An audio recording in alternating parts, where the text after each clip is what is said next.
Hi everyone, me and Russell here today. We wanted to talk to you about the Junkpunk rework that's happening at the moment, and I am going to immediately hand over to Russell because we've got a list of stuff here. But Russell's been mainly working on it. This is his update with a bit of help from me and our artist Shaver, and a tiny bit of help from Ed. But for the most part, this is all Russell at this point. Um, the things we're going to go over today uh, are specifically the item map that Russell's done, which is very cool. We're going to show some new content that we put into the game, new intro, our plans for what Monolith 1 is going to become. Uh, we put in the lab, yeah, I've got the lab on the list as well, the new lab we've been making. Um, and we're going to show off the drone as well. So, firstly, I guess I'll put it over to you, Russell, and we'll go straight into just generally Yeah. what we've been doing, and we'll go over the item tree as well. And shall we, whilst we do this, share? Do you want to share your screen so I can see it as well? We can talk about it, and then we can probably put some pictures or video up for the community as well. I think that'd be a good Yeah, idea. yeah, that sounds good. Yeah, yeah. Um, Um, but whilst you get that ready, I'll just talk about what we've been doing in the game. So we have gone through the game and just we've we've broken down why. So the reason why there's a couple of reasons why this has taken a while. Firstly, because um, we've had to redesign the game from the start because we noticed how many people were dropping off, and I think that's something we've taken a long time to figure out why. Looking at data, because we don't really harvest any data from the game like other games where we go, okay, this is specifically why they're dropping off. So it's been from community feedback and other things like um, why where are people's frustrations and stuff. And obviously Russell's gone through the game, had a look at stuff, and we've come up with this plan of what we can do to rework it. Now I know a lot of people want Monolith 3 and 4 to come out, and we want to do that too, but we have the reality is like we know that we don't think players are going to. Some players will get to 3 and 4 and play it, but we can see such a large amount of players stopping between 1 and 2 for whatever reasons that you've all said and what other reasons we've identified. We just don't feel like it would be worth making 3 and 4 because there's still stuff that we want to improve before we get there. Because we could put loads of time and effort into doing Monolith 3 and 4, and we've shown you the building for 3, and we've shown the outer building for 4, and all the stuff we want to put in there. But unless players are getting there, then what's the point, right? So we've gone back through Monolith 1 and 2 to identify those problems. That's taken some time, and now we think we've got a plan and we've started making that and getting it all together. Um, but Russell, I'll let you take over at this point, and we'll start on item one, which is the resource tree that we've redone. Um, yeah, so hello everybody, first of all. We are still here and working on Junkpunk. Um, one of the things that was promised in the next update is the resource tree and effectively all the resource requirements for the items and objects in the game. Um, probably the biggest issue that I have encountered with Junkpunk in the transition from Monolith 1 to 2 is the resource requirements and what you use and don't use in the NWR tier. So things like rubber will just be kind of completely made redundant, just as one example off the top of my head. And there are loads of other stuff like the smaller gears and the wire spools and stuff like that. So Stuff that doesn't carry over to 2, right? yeah, exactly that. Now, Yeah. now, so here's a game design thing. Now, we obviously know that that I didn't just we didn't just plan this illogically. Like we did have reasoning behind this. Um, we wanted to actually be different from other games in the manufacturing scene, and we thought, okay, if we kind of um, have different steps of different resources to find, they don't necessarily have to link. Now, we've obviously discovered in time that players like that, no matter the situation, they want to carry over that manufacturing progress, and it's something that has been said in the community as well. I feel like that's just a thing where you try and be different, but maybe we just got too different in that regard. So we're gonna rein it back into being able to carry over that stuff. Um, that's just one explanation as to why I feel we didn't do that at the beginning of the development, because we could have easily been like, right, these items carry on and stack all the way to the end, but we thought that actually that might be boring because it's been done before quite a few times. We wanted to try and separate it into different like upgradable tiers of factory. Didn't turn out the way we wanted, I guess, but that's why we're going to rework that part. So yeah, I'll let you continue, Russell. I just wanted to provide some kind of explanation as to why we chose that kind of design, if you know what I mean. Yeah, yeah, that's fine. It's just all Yeah, adjustments, you know. yeah, So that's the resource tree. I've been redoing like all of the basic crafting recipes for mainly the scrap machines. yeah. So and this will also include the introduction of the scrap drone when it comes out, which will Mhm. have its new things. Yeah, I'm planning to introduce a new resource called nickel, uh, which will hopefully also diversify a lot of the crafting recipes that we already have. mm. There is quite a heavy skewing towards steel and copper within the first scrap tier. Yeah, And I haven't specifically worked out what the skewings are in the NWR tier yet, but I'm sure I'll find out that there is definitely some common ones. Plastic is definitely a massive one off the top of my head yeah, that you need a lot of. So yeah, it's all about trying to find that balance. I'm changing also how resources are going to be harvested, in the sense that you're going to collect. It's gonna You're not going to just directly collect objects from scrap piles. It's going to be more crafting based, hopefully skewing towards more automation based stuff as well. again, So this yeah, is the this is thing. all with the general idea of continuality from Yeah, the this scrap again was tier the to thing where NWR we and onwards. thought, Yeah. you can find anything in the scrap. um what I we all thought that was a good idea, right? You could have a set amount of items that come out of scrap. It's a mixture of items. um it seems to just be leading to confusion. I don't know if you feel the same way, but I've seen some videos where people are playing and they're like, what do I get out of this? Mhm. um and in some cases there can be, well, I think we had like an item bank of things. You can get three or four certain things out of, like, but what it seems to be in, and again, this is a way of trying to kind of just do something different, but maybe it didn't end up translating well. um, but obviously simplifying that so people know this specific thing gives a specific output obviously will be way easier on a quality of life perspective than having to teach um, what you're getting out of a pile exactly. Do you feel, Yeah. see what I'm saying there, Yeah. Russell? Yeah, Yeah. I agree. It's just going to be hopefully a lot more simplified and easier yeah, to follow. Just kind of like what you're just saying. Yeah. yeah. So, as an example, let's take the scrap pile, right? It's the most common thing. What would you want to do with that? Like, let's say the player starts Um, and then, you are only going to be getting scrap from the scrap pile. yeah. Because, like, Scrap metal. I'm just watching Yeah. Russell play it now, and I'm like, okay, he's got some copper, he's got some gears, he's got buckets, Large etc. gears, Yeah. etc. Mm. Pumps I got from the plastic, I think. Mhm. But it's going to be, you harvest scrap junk, you get scrap metal. Mhm. You harvest rubber, you get rubber. Plastic, you get plastic. Electronics, you get electronics. Mhm. And then from there, you will have through the separator, you can then get separated resources. So Mhm. each unique raw resource of the piles Yeah. will separate into three, well, for the main ones, three subcategories of resources. So if we're taking scrap junk for an example, uh, you can get you harvest the scrap junk pile, you get scrap metal.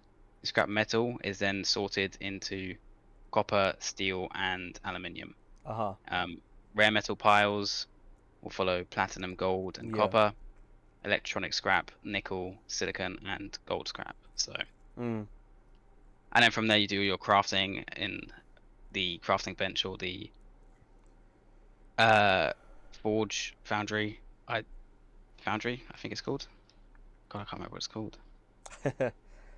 Fabricator. Oh, fabricator. Yeah. Close enough. Close enough. um, yeah, and those recipes are all going to be changed accordingly. So this is all with the kind of goal of reusability as well. Yeah. In this update, we're going to be bridging that gap between 1 and 2. the scrap tier and the NWR tier. So Yes. Yeah. there's going to be a lot of recipe changes, but I think it will all be for the best. Yeah. It definitely will be. Yeah. I think it's gonna. It's annoying because it's like obviously we did. I like the scrap idea of finding anything you want in the scrap, and like getting lucky. You know, it's kind of like I'm gonna say that dreaded word, but it's almost like each scrap pile is like, almost like a loot box where it's like you can Hmm. get anything out of there. But I think from a gameplay perspective, it almost doesn't provide the player with like a what do you call it, like a confidence that this is what's going to be on this resource, and I Yeah, and you you know also end up not using a lot of stuff as well. For mm, example, especially in the NWR tier, if you're wanting to get plastic scrap, yeah, you end up stocking your inventory with all of these side objects like the rubber spool yeah, and buckets that come yeah, out of it, but buckets are going to be getting removed mm, for the farming tiers also leaving. So mm. Now I would like to definitely so play yeah. that in still in a different way that's better than just down that core gameplay pipeline, because what I don't want to do, and I've always tried to do this with our games, is not to just be a carbon copy of other games, like, you know, because if we were to just say like X resource comes out of X thing, then we are exactly like everyone else again, because Hmm. in a lot of other games it's X resources X thing. Now I do obviously think that to some degree, there's almost like there is a recipe that should be adhered to in some aspects, right? um, Trying to get that uniqueness and not be the same as other factory games. You know, I feel like obviously Junkpunk has it, um, but I think sometimes maybe it's a bit too unique and it's a bit too confusing for players.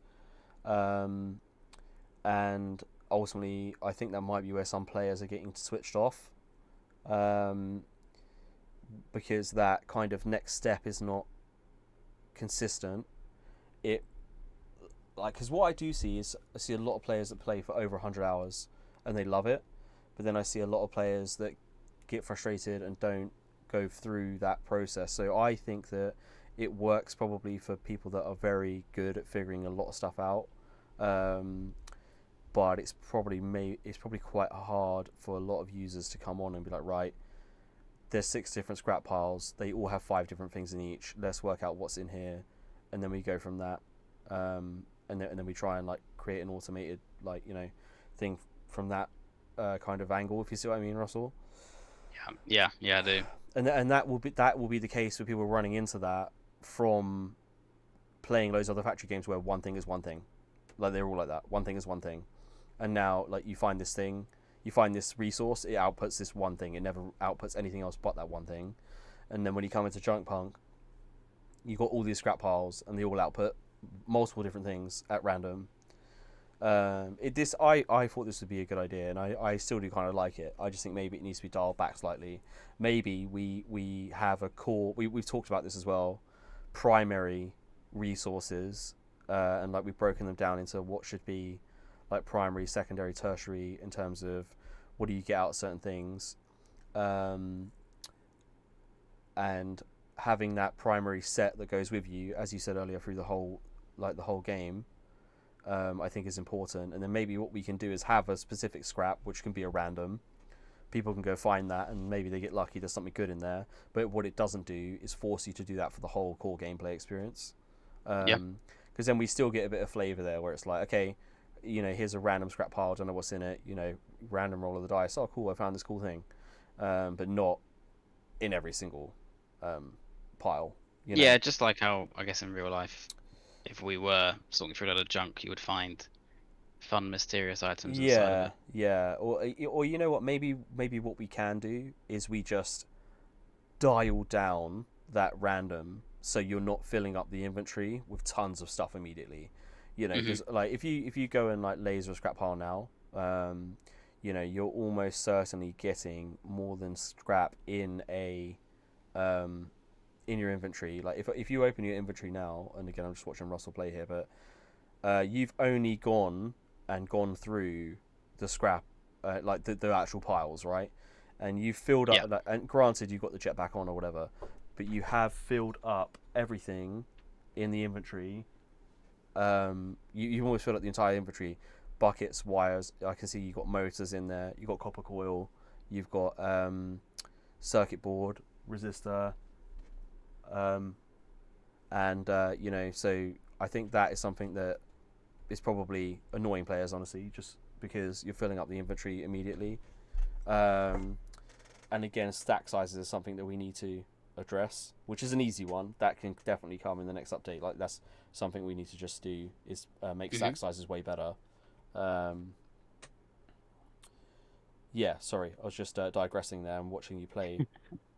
So yeah, Um, that's the resources. It's a pretty long process, this one, trying to fine tune everything and get it all balanced, especially with mhm, the goal of this stuff coming in the long run for Junkpunk. yeah, Looking down the lines towards Monolith 3 and 4, which we have been doing quite a lot of design work for that kind of stuff. So it's all just trying to make sure the flow is nice. Um, yeah, there is a lot more that we've been doing as well. mm. Mainly is Monolith 1, which I will be flying over to now Mm. in And game whilst you're if I can. flying over there, I do just want to say, like, I know this has taken ages, guys, but I'm more than I am going to just take our time now and get this right because we have been in a cycle of pressing out updates as fast as we can to maintain velocity. And I know there's some people out there that go, you know, it's been ages since an update, and it has been too slow. Definitely will agree with that. But similarly, I'm not rushing this because the last thing I want to do is push out a major update and then we're not happy with how it's gone, or we are still getting feedback saying quality of life's not good enough. I don't understand how the game works, etc. This is our chance now to change how players experience right from the start, and go through the game and have a way better time. And if that takes a while, then so be it, because you know, I It's think the work that needs doing. it does, yeah. And you know, just to put it in perspective, obviously, like we are running on a low budget with a small team. I know small teams still do a lot, um, but our budget is considerably lower than a lot of other smaller teams. So we haven't been able to have the manpower on it as much as I would have liked, really. But nonetheless, we are still trying to like get it perfect, really. Um, and I feel that if we just take our time on it, it will be worth it. I really do, because there's still a lot of people that have played JP, and it is a fun game. But I feel that it can't grow. The thing is, it needs to grow, and it needs to like be fun, and it needs to propagate by itself because we don't have the power to market it. And I feel like by giving it the best player experience possible, it will help it do that. And without the game growing, we can't invest back into it. So I feel that the only way we can make this game fulfill its potential is to basically get it perfect. It has to be really, really good. And we know the competition out there is really, um, really, you know, is top tier. So I'm sacrificing update velocity, hopefully for update quality. Basically, is the plan. I think maybe that will work. We've always been focused on update velocity, but then that's always caused problems. I feel. So I'm hoping that now that we've turned back the velocity significantly, we can focus on like I've given you time to map out every item. I've given you time to play the game. I've given you like we've all gone through like how to redo scrap piles, how Hmm. to introduce more resource, how to carry things over from tier 1 to tier 2, how we want the game to be introduced, and all of that is obviously we've had so many meetings about this, and we've been testing stuff, and you know we've been doing um, a lot of different ideas really to see what will fit. Um, but that is basically what's taken a long time as well, I think, because if we would have just smashed out Monolith 3 and 4 to try and maintain update velocity, then we would still have the problems in Monolith 1, still have the problems with the scrap and like continuing from 1 to 2. Yeah, that's just my take on that. But do you want to go? Yeah. Well, let's go over the new intro, because actually we're only on section 2 of the video. We've been discussing a lot, but I feel like it's warranted So because it has been some time. So yeah, since our yeah. last update, but yeah, The first kind of thing I want to mention with Monolith 1 is the new spawn location. The plane is still down there. I feel like we can keep that as kind of like a lore point, which will be expanded on later. No teasers for that just yet. But the main thing here outside the Monolith is the bridge is fixed, which hopefully a lot of people would appreciate. I definitely noticed this on my first playthrough. It was a little bit frustrating to deal with this. yeah, But the major thing with Monolith 1 is you now spawn inside of Monolith 1. This is incomplete here, but if you follow this elevator shaft downwards and you don't get stuck on it, this is the new leaf bot creation area in this underground factory. Once again, this is not the complete version. We're just showing you what's been done so far. But this is where everyone will be spawning from here on out, and there is an elevator that will take you upwards. And as you pass, you can see a small leaf bot factory where all the lovely leaf bots are getting made. And you have to glitch your way up a bit there. Has Java done that model yet to allow that access up?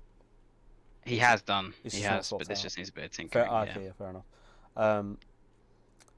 Yeah, so These will be gone, yep, and upwards is the construction in progress of the new Monolith layout. mm-hmm. I kind of want to leave this all a little bit vague for now, Mm-hmm. and can come back to it once it's more complete. But Mm.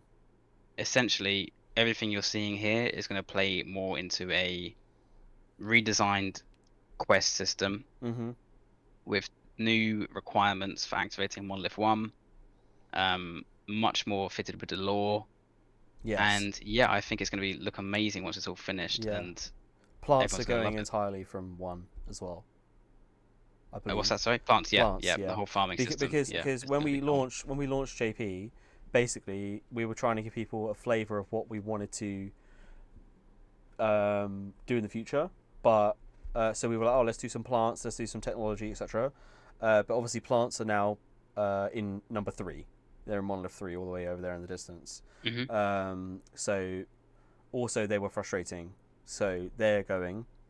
It's all going to be about making Monolith 1 active, and that being a lot more interactive at the beginning of the game as well. So there's a lot more of a reward. And there is Splattercat played JP, and he actually did say about how unrewarding doing Monolith 1 is. There's a lot of grind. You put the key in, then that's Monolith 1 done. Whereas Yeah, what we have planned for Monolith 1 is much more segmented and rewarding as you go along. I think a lot yeah, of people will enjoy it more. I There's do, I a do lot more too. visual cues. You Yes, can see your impact happening a lot more. yeah, yeah, Um, definitely. Um, yeah, and I was just going to say, a part of Monolith 1 is the introduction of a new area in the map, which is going to have its own purpose. yeah, I also kind of don't really want to reveal what the function of this is yet, yeah. so I might It's fair enough. That's quite fair enough. literally leave this behind a closed door. Yeah, sure. But this is a new laboratory which the players will be able to explore. It still needs a bit of filling out. Everything here is like almost there. It just needs Mhm. that little bit extra detail on it. Yeah. So yeah, that's we're also there's gonna be a whole new tutorial system. So the player spawns outside Monolith 1. They can set their factory up outside Monolith 1, which I know was a Yeah. big frustration to a lot of new players because of the old spawn point location. Yes. It's all everything we're doing is redesigning Monolith One to have, like, just as you said, more of an impactful experience and just making it a lot smoother with the recipes, and it takes a lot of work, Yeah. a lot of design work, but I think it will definitely pay off. Yeah, and also because I think like our factory game, like our ability to make a factory game is getting stronger and stronger and stronger, but it's about designing the game experience around that as well, which has taken years to just constantly iterate, get feedback, make new games. Like a lot of people had feedback with Gunsmith, and like anyone that has played Gunsmith from when we did that in early access, it was like a shell of what it is now. Like it was just a couple of belts and a couple of machines, and we've learned over the years about how to make a good game um, around a factory game. But to take our games where they sit now, mid 70s, right? Which I'm still proud of. Like it's not easy to even do any of that. But to get it into like a really good game, like mid 80s, early 90s and above, that what surrounds the factory and how you get there, like David said this a few times, I saw that like means to an end. All of that has to be in there too, and it has to have, and we have to remove all the frustrations that players have, um, and that going from like that mid 70s, like mostly positive, into an overwhelmingly positive. I think that takes a lot of time and a lot of craft and a lot of due diligence and a lot of like thought. Um, and Yeah, that's what and it we're is trying going to to get take more right. of that as well. Yeah. Um, we are aiming to obviously make the game as fun as possible and like to really get it to that level where it's really well received. And I think during this time where we have taken months to reassess the game. Russell's played it for hours now, um, and obviously I've given my feedback on it, and we've gone through every aspect almost of Monolith 1 and 2, and looked through feedback of ooh, that was close. Uh, different like you know different player experiences and stuff, and gone and played a lot of other games, right? And we've looked critically at our game, what other games are doing right, what we're doing wrong, um, what players don't like. It's like 1,001 questions to answer and get right. Um, yeah, and that's why I think. Oh well, that's why I know it's taken a while. But now we know exactly what we're doing. I just want to comment on something that I haven't written down on our list, but I'll mention it as well. I'm gonna overhaul the UI when I get a spare like 20 minutes or whatever. By 20 minutes I mean when I get a spare couple of days. I know exactly what we're doing. Um, that's something we should discuss actually, Russell. So we're getting rid of health entirely as well, Yes, yes, we're because completely going to be redesigning this. yeah, we again, this is a valid point that you were saying, Russell. It serves no purpose really at the moment. Again, we put it in there because what game doesn't have health? But we are gonna basically focus more on the amount of energy that Leaf has as as the primary. You've got energy right now, and you've got health. But health is really just it's redundant. There's no full damage. You lose health when you go in the water. You lose health with explosives now. I don't know if anyone knows about that. Have we told anyone about that? Explosives? No. Yeah. I thought they were in the game already. Are they in the game already? I don't know if they were. They might have been planned to push for Monolith 3, but I don't know if we announced that explosives are in. Explosives are in the game now. Announcement. Um, that's And actually what's the hotkey for working. it? I can't remember. I know Ed tied them to something extremely irritating and easy to press by mistake. So if you go down to scrap pile, it might even be like F or T or something. I did it the other day and I was like, these are just so OP. It's unbelievable. Yeah, I Um, remember killing myself. yeah, it's very close to the WASD keys because I was like, this is stupidly close to a key that gets pressed all the time. Um, I you can't find it. It might be like Z, X, C or anything like that. I'm spamming every button. No. I remember it is definitely in there, Yeah, but you might figure it out in a minute. Basically, we have, along with the scrap drone that can automatically collect, which Ed has been working on. We also have got explosives, so you can detonate large chunks of piles of junk, so you can collect like bulk scrap basically, which will be fun. But the UI, when we've gone through that again, I'm not happy with the build menu. I think the build menu is central to the game. At first, we kind of pulled this from Gunsmith because people in Gunsmith liked it. However, Russell, use your game settings on like ultra low or something, man. Apparently, It's yeah. like I don't know. N64 textures, bro. um, yeah, like so we pulled this from Gunsmith, but Gunsmith's a slower game. It's top down. It serves the purpose of having that UI style much better. This game, obviously, we need to swap that out because it's not indicative of a third or first person game. Um, so that is going to get an overhaul. The health bar is going to go, and we're going to focus a lot more on energy being an actual gameplay mechanic. We've got stuff in there Yeah. now, but we need it to be a better gameplay mechanic, basically. So I hope I didn't accidentally delete something from that level. But yeah, so that is also coming. Major overhaul to energy and how that works. Removal of health. Updated build menu. And that's for now, my hot take on the UI as well. But It's yeah. It's, even inside the machines, all of this layout is going to be redesigned. It's all going to yeah, be everything's going to be hopefully a lot cleaner. yeah, I'm really not happy with how the UI looks, and we've done a lot of research and we've done a lot of upgrading of, I think, our UI skill in the last couple of months, and when we start integrating that in, it will make a massive difference, I think. So I think all of these things compounded together, fixing how the player interacts with things, doing the new intro, sorting out the scrap and letting that carry on, and balancing out the resource tree. This is all going to make a massive difference. But we are essentially going from the start here, pretty much again.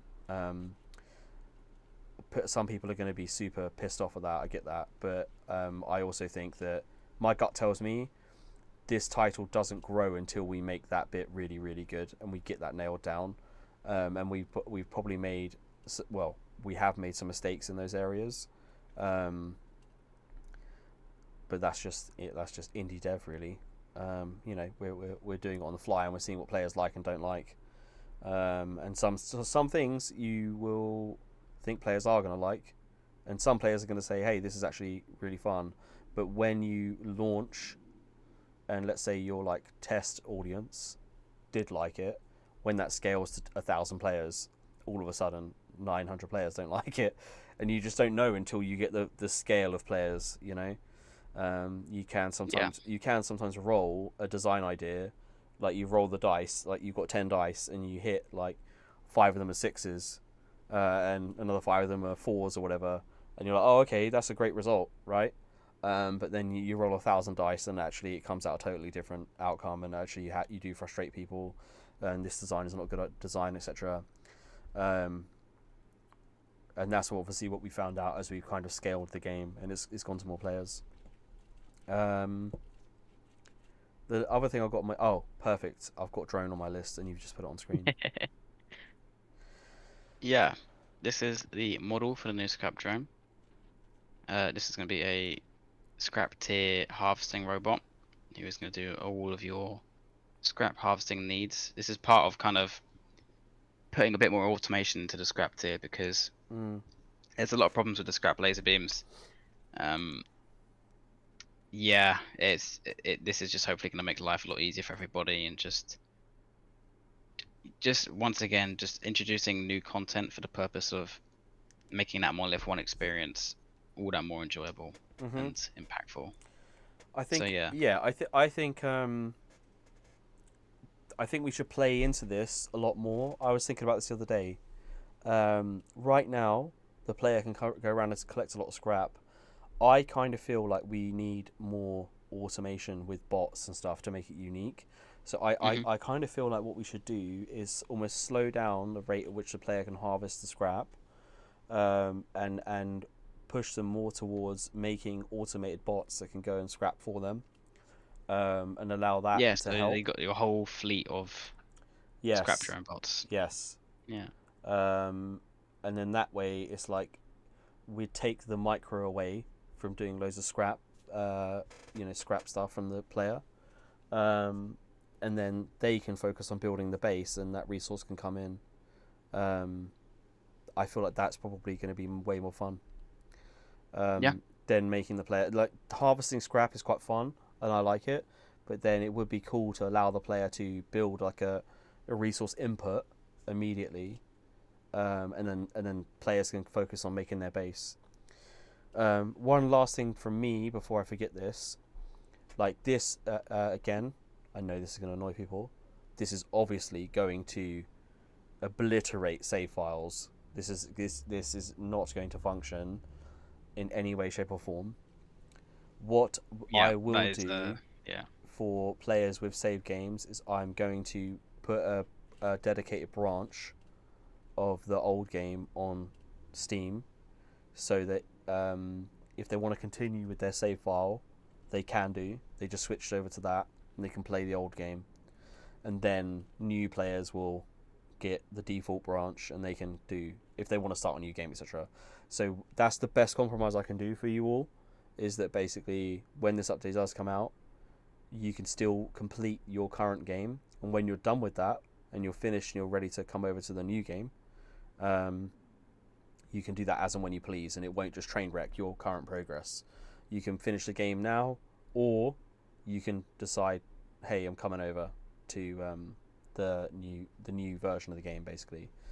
Um, and that's pretty much how it is. I think that's the best we can do, because we're changing recipes, we're changing Monolith One, we're changing all the things we just talked about. So obviously, there's just no way you're going to be able to load a previous save file and that functions. It's going to immediately nuke, basically.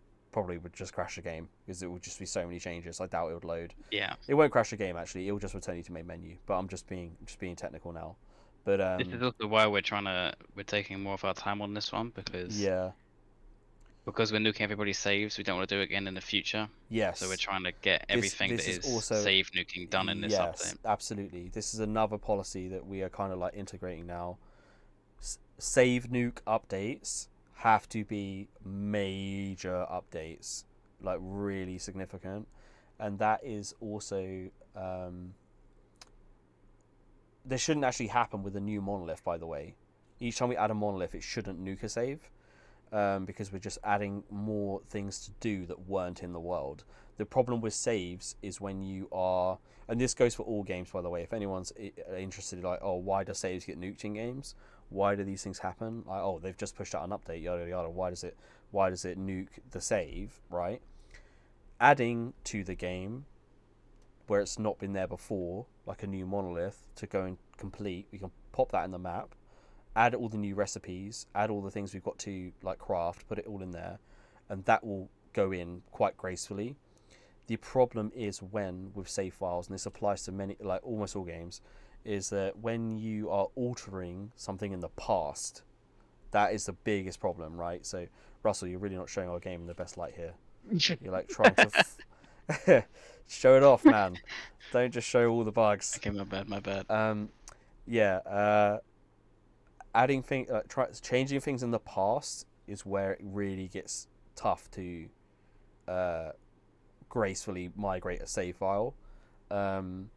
This is why when you see it in stuff like Cyberpunk, Total War, other games where I know Paradox games like Hearts of Iron, where it just says save games no longer compatible.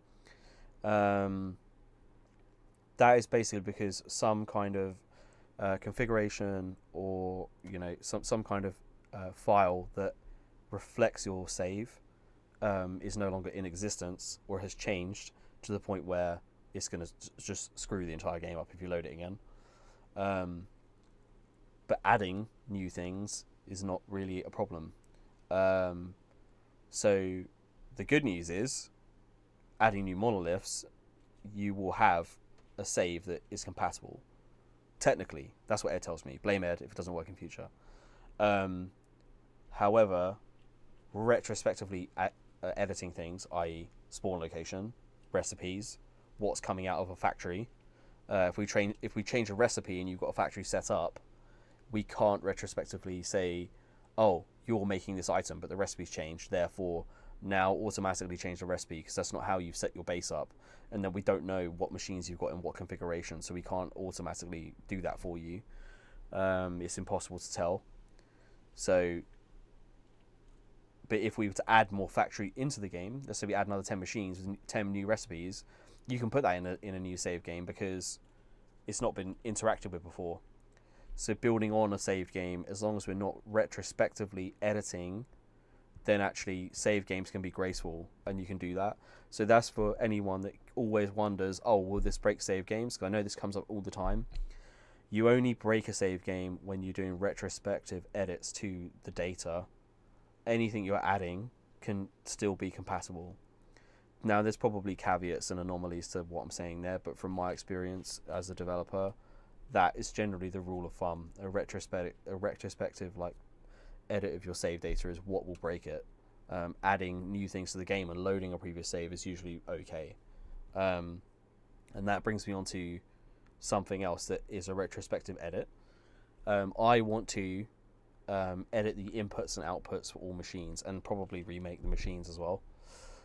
For tier 1 anyway, not necessarily tier 2. Tier 2 I think is a sweet spot, but tier 1 I think we need to edit that, because there's two different types of belt sizes, there's two different types of belts, etc. I don't mind them having different textures and different speeds and stuff, that's quite normal. But I just don't like how tier 1 plays at the moment as well.